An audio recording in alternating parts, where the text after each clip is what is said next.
Hi, I'm Mary O'Brien, Director of Community Education for the Hastings Public Schools. Welcome to another edition of Unity Through Community, our about monthly show that brings to you some things that are going on in the community that we think you need to know about and might enrich your life a little bit. So today, I always do the weather report to start out with. I think I'm Sven Svengard. So today it's raining, but the good news is it could be snow. So we've just had this absolutely fabulous fall, and now it is time for us to make the turn. I'm sure Mother Nature isn't going to be too gentle with us too much longer. But then you start to think about, okay, what can I do indoors? So there are, as always, plenty of things to do through Community Ed. Our catalog is good through January. And I want to encourage you that if you're starting to say, well, what should I do? Just take a look at our website, www.hastingscommunityed.com, and you'll see all of our classes there. We have a number of classes coming up about cooking for the holidays, which I think lots of people enjoy, different kinds of cookies and different kinds of dishes. And then, of course, we have our wonderful fitness classes. So if you've been able to be outside all this time and now you're thinking, I need to do something, the simplest thing for you to do is go up to Tilden Community Center, which is at the corner of 4th and River, and buy yourself a walk button for $15. You can come to the high school, you can walk the track every day of the week except for Sunday, basically from 7 in the morning till 10 o'clock at night, only till 3:45 on Saturday.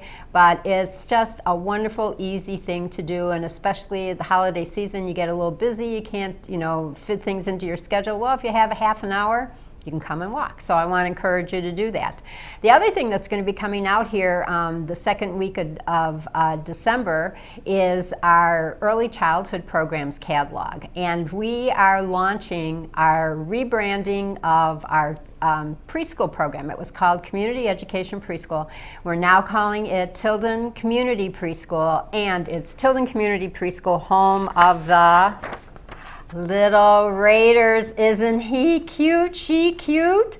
So we're so excited about this. We have such a fabulous program at Tilden. Our community education preschool, our Tilden Community Preschool, is taught by licensed teachers.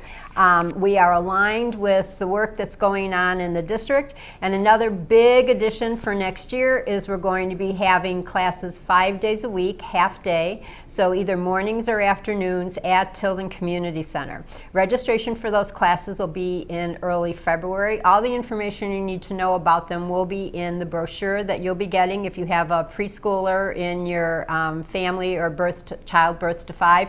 It also includes our information about our early childhood family education classes, which are the parent-child classes. So that's your entry into the school system is your ECFE classes. And then we have 2-day-a-week, 3-day-a-week, and 5-day-a-week classes for preschoolers once they get to be 3. So we are really looking forward to being able to serve your family in our Tilden Community Preschool. Your child will be a Little Raider from the get-go. If you're interested in taking a look at the program throughout the month of January, our Early Childhood Programs Coordinator, Angie McGinnis, will be doing tours. All you need to do is call 651-480-7670, and they will get you in touch with Angie, and you can make an appointment to do a tour with her.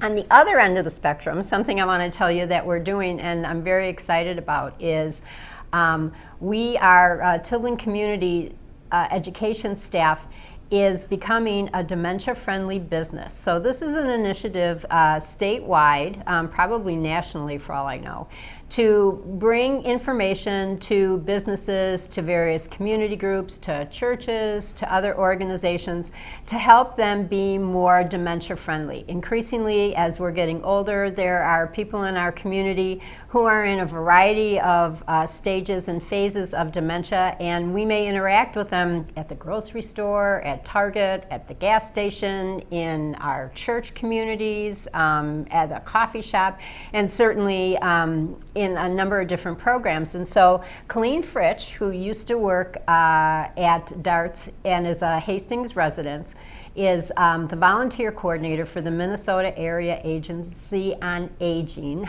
It's good I could get that out. And she came to us and said, I did this training about being a dementia-friendly community, a dementia-friendly business. What do you think? And so our senior center coordinator, Lori Thrush, said, we absolutely want to do that. So Colleen is coming to train our staff, and we will be the first business in Hastings that is certified as a dementia-friendly business.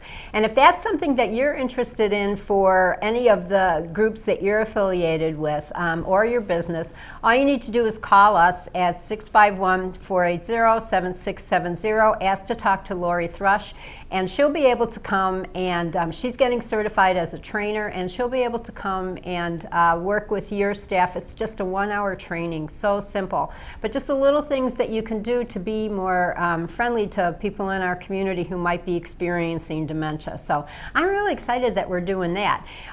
So as you can tell, we have a lot of initiatives on health and wellness, as well as our wonderful classes.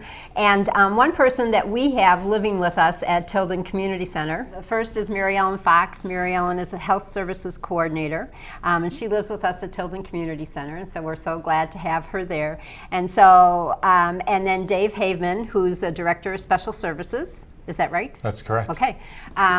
Who's been here in the district. This is your second year? It is. Okay, and oversees all of the programming. Tell us a little bit about what you oversee so I don't misstate it. All the special education programming, nursing, English language learners, or we call English learners these days, 504 systems. What's a 504 system? It's like an IEP, but What's not an IEP?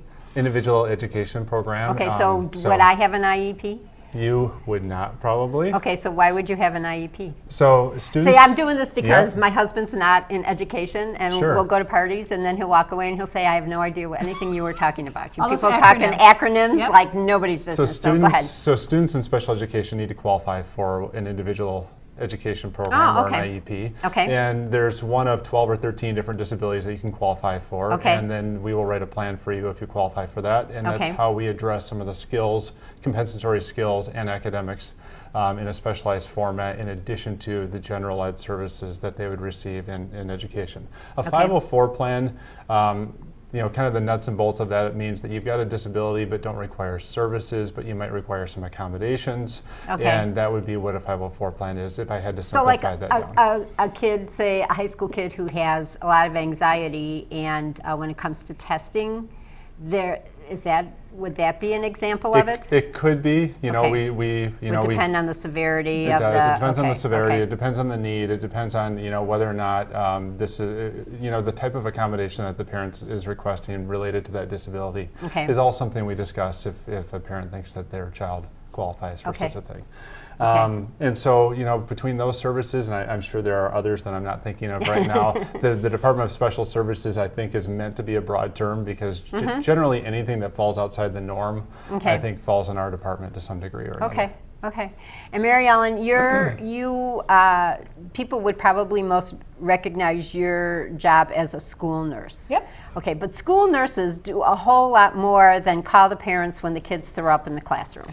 Yes, they do. All right, so tell us a little bit about what your health services department does. The nurses do a triage of students that come in, that if they are not feeling well that day, they do take care of those students and hopefully send them back to class if possible. But we also do things like assess or survey for illnesses that in the bigger picture of things. So when we have an influenza outbreak, if we've had a pertussis outbreak, we're monitoring those situations. There are also nurses are part of the special education team. Okay. And so we will, if there's a student that there are concerns about their education, the nurse will help with doing hearing vision screening, and we'll look at their health conditions and make kind of a survey of all of the different health conditions. And there's one way of qualifying for a special education is other health disability. It's the acronym is OHD. OHD. And so in that situation, there's a health condition that is impacting the child's education. And so if you can connect the dots between the health condition and that their problems in school, then you can say, you know what, this is really making a large impact on this child, and so we need to make some accommodations, and yes, they're going to qualify for special education. But they have to go through the process. The nurse is highly involved in that situation. Okay. So one thing I hear that both of you do is that you're there to make sure that when kids have something that falls outside the norm, that they don't fall. Correct. Yep. Okay. Correct. And I know that one of the initiatives in our Vision 2025 that some people in our viewing audience may be familiar with, it's an initiative that the school district is taking on, and the 3 areas of concentration are health and wellness, or is it just wellness? It's wellness. Okay, Yep. Wellness, academics, and technology. But both of you have been working on the wellness aspect. Yes. And your group has actually been moving forward, and some of the other conversations, I know I'm on the academic team and we just talk, so it's like having a bunch of academics come and sit. And I don't want to say that in a negative way. We're having such rich conversations and they are leading us forward, but we didn't jump to some of those things, action plans that your group has already. So tell me a little bit about what it is that your group is doing. Well, one of the things we did was we kind of came up with a frame of, well, the first meeting we had was everybody came and talked about all the things that were going on that they knew about that were related to health. And it was like, wow. Yeah. I mean, nobody had an idea of this was all these things were actually going on. So that was actually what brought this lovely little thing forward. Okay. Was these are some things, and it's not everything, but that are Okay, so going what's on there? Okay, so this first one is health, and the model that we used was on the bottom, because the bottom is the biggest. For most part, a lot of what we do is we try to reach everybody, so kind of like the general ed kind of world. Okay. So for all students. So, for example, what's on there? So Let's just look. well, I've got it right here. So okay, good. We have a wellness policy for everybody, and we do early childhood screening for all. So every child who's 3 to 5 years old is screened, and that includes hearing and vision screening and what kind of physical needs do they have. And that's required by the state of Minnesota, and kids need to have that before they come to kindergarten. Before they come to kindergarten. Okay. Yep. And then all of the students have access to a nurse. All students are required to have immunizations, or else they have to be, if the parent has an objection or if they have a medical need, they can opt out. But not very many people do that, which is good.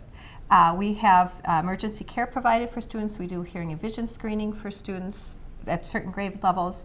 And there's health education, there's puberty instruction, and so that's kind of the big picture for everybody. I'm kind of chuckling, puberty instruction. Yes. I'm being, who are those people that would be like, they would laugh, like Wayne and Garth or whatever. She said puberty. I said puberty. Yeah. No, the nurses do that actually. Yeah, I think it's really an important part of what the nurses do. So that's to all.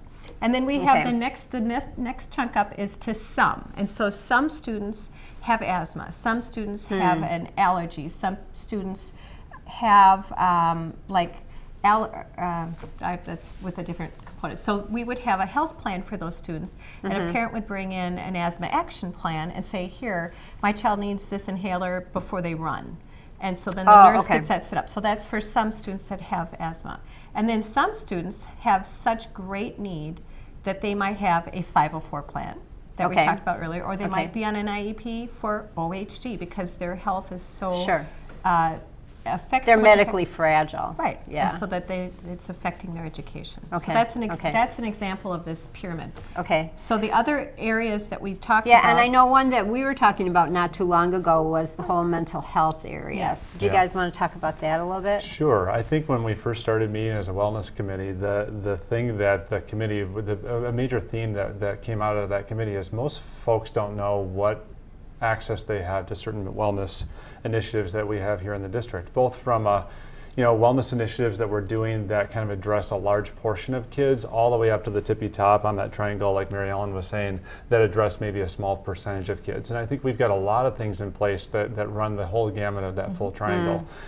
Things that, we have people in place at the middle school and the high school, like counselors, school counselors and school social workers at both at all 3 elementary schools and at the middle school. And then you start talking, more specific individuals like school psychologists, and we have school psychologists assigned to every one of our schools. So this is something that as a layperson I might not know the difference. What's the difference in what a school counselor could do for my child versus a school psychologist? The school counselors, there will be some overlap there, and I think that's intended to be that way in some cases. But the school counselors obviously will be working more with your classes in addition to your overall well-being. Oh, okay. So the school counselor. All right. So the school counselor can do both then. So not only do my schedule, because I don't want to take math second hour, but if I come in the morning or I'm having a tough time, I can go talk to the counselor, and the counselor will. In some cases, yes. Okay. And then a school social worker, in addition to helping with some of that general well-being too, if you're having an off day, is assigned to certain things during the day that might be direct services to kids. Some kids that are receiving special education services will receive some special ed services through a school social worker. Some kids that are kind of on the bubble or just struggling might have some time with a school social worker, and that's what they're there for. Or they've had, I know in the elementary levels, I remember when my kids were growing up, which was a long time ago, there would be a grief group for kids that were having, not only a family member died, but there were just difficult situations, or a group for kids whose parents were divorced, or do we still have those kinds of things available to kids? We do. We have crisis teams in place, and they've had to be accessed at times when we've had some grief situations that have come up as a district, and those folks are quick to jump right on those situations and address the need. And so we'd really do a nice job with that. There are community partnerships that we have with National Alliance for Mental Illness, or otherwise known as NAMI, and we've got some resources out there on our website for how a parent might be able to access NAMI in that way.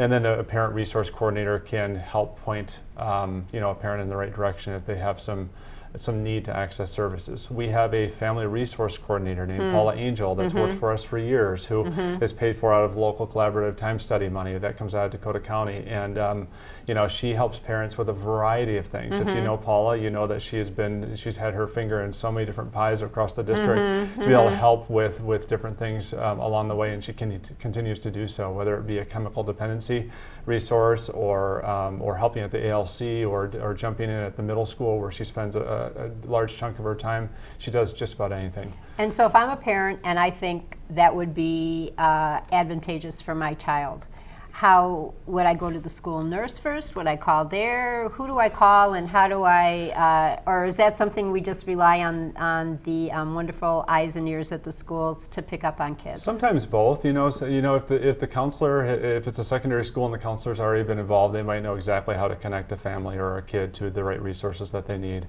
If it's an elementary school and we're seeing a need in the classroom, a good place to start would be, if it's not the principal, the social worker in the building, to see if they have already picked up on that need as well. Okay. We have. And I can find their name where? On the website for the particular school, you should be able to find all the school staff and what their titles are. Okay. Yeah. And there's a psychologist that's at Tilden even too, that's there on Tuesdays. Kelly. Oh, that's right. Yeah. So we do have, there's somebody even at serving the younger population as well. Okay. More at the kind of tippy top of the triangle is something that's been implemented over the last couple of years, and that's a partnership that we have with both FACS, and don't ask me what FACS stands for. It's family something. Oh! I know. I knew it was coming. Family. Right. Yeah. Probably ends in services, starts with family, and there's something he knows. in between. Mike knows. but anyway, and also Family and Consumer Sciences or Services. Is that right? Sciences. There we go. Thank you. Anyway, we have a mental health therapist named Annie Hoff that works with the early childhood crew to help with more severe needs at the early childhood level, and we also have a partnership with Canvas Health for both our elementary buildings and our secondary buildings, and we have two what are called TAP therapists. It's therapeutic assistance program therapists. They're both full-time. One splits her time between the middle school and the high school, and the other splits her time between the 3 elementary schools. And that is for kids and families that feel that we feel like have been underutilized in their ability to access outside resources for therapy. These are kids that need some therapy in school that either are uninsured or underinsured. and really need some access to some additional resources. And we have a partnership with them and the Department of Human Services through a grant to pay for their time here in the schools. And that's new this year, right? Well, the elementary services are new this year. We've had the secondary therapist in place for the last 2 years now. And last year we had a need for the elementary, couldn't find the right person. This year we found the right person, and now Heidi Miller is our new TAP therapist at the elementaries that we've put into place to join Amanda Olson, who's been providing services at the secondary schools. You know, I think certainly a switch that I think we're seeing in our just in our culture is the recognition that mental health issues are not just all in your head, and they're not things that are made up, and that these are for both children and adults very real struggles. Correct. A lot of them, and you can speak to this more, have really have organic kinds of they're based in organic issues. Yes, and actually the nurses at the elementary level have a lot of kids that come in for a stomach ache, and I think the kids' stomachs really do hurt, but I think it might be related to more psychological or mental health issues than it actually has to do with them being sick. So that's something that the nurses do look at, is if students are coming in as frequent flyers, what's really going on behind there? Are there some anxiety problems? Is there something going on at home? You know, what's really going on in this situation? And then maybe they would bring some of their concerns. One of the first things we do is make sure, is there something physically wrong? I mean, right. And rule that out, and then is there something else we could do to help? Okay. And you know, I think it's good for grandparents to know about that, for aunts and uncles, for neighbors, because sometimes it's helpful as a parent to have another set of helpful eyes on that, and just say, you know, if as a parent you're saying, I don't know what to do with this kid, there might be somebody who says, well, you know what, I think there are some things that maybe they could look at the schools. Right. And you know, going back to the TAP therapy piece, if people are looking for a place to start when it comes to whether or not they think a kid qualifies for that, usually the school social worker or the principal or the school counselors at the secondary are the place to start when it comes to whether or not a kid would be a good candidate for those services. Yeah. And then we didn't even talk about Renee Sternow and Sternow Associates. Well, go ahead. You still have time. Yeah. So you know, I'm relatively new to Hastings, but Renee Sternow is not. No. I think it's been at least 25 years, maybe longer, that he has had a relationship with Hastings Public Schools, and we're the only school district that he and his practice works with, and they've been around. And when I've asked Renee what he does, as opposed to what Canvas Health does for us, the quick answer is we do what Canvas doesn't. In other words, there are a lot of kids that don't qualify for, you know, the TAP therapy services through Canvas, and there's situations where we just need someone to jump into the situation and help point parents in the right direction. He doesn't self-refer, so these are not referrals that go back to him in his practice. He's helping make a connection out in the community or to other therapy services that are needed. He's also here for our own employees. I was going to say that the employee assistance program is not to be undersold either. It's a pretty special thing that we have here in Hastings, that if we need a resource, Renee can jump in and help us with our you know, issues. I'm a big believer in sharing the wealth, so and in sharing the pain as well. And sometimes you first have to make that acknowledgement that I can't do this all by myself. And some issues and some problems are more significant than others. You know, everybody has their problem. Everybody, you know, one of our staff has a little sign that says, "Be kind to everybody," because everyone's fighting a battle you know nothing about, which is really true. But there are also some things that just are beyond what goes on in the day-to-day life of most people. And so it's so wonderful to hear that between the two of you oversee programs and different activities and referral services that help kids be more successful. And you know, I always say that's my bottom line is, you know, are we doing what's in the best interest of the kids and the family? And the answer here is clearly yes. So I would agree. Yeah, thank you so much for coming today. Happy Thanksgiving to both of you and to your families, and happy Thanksgiving to all of you as well. And we'll see you again soon.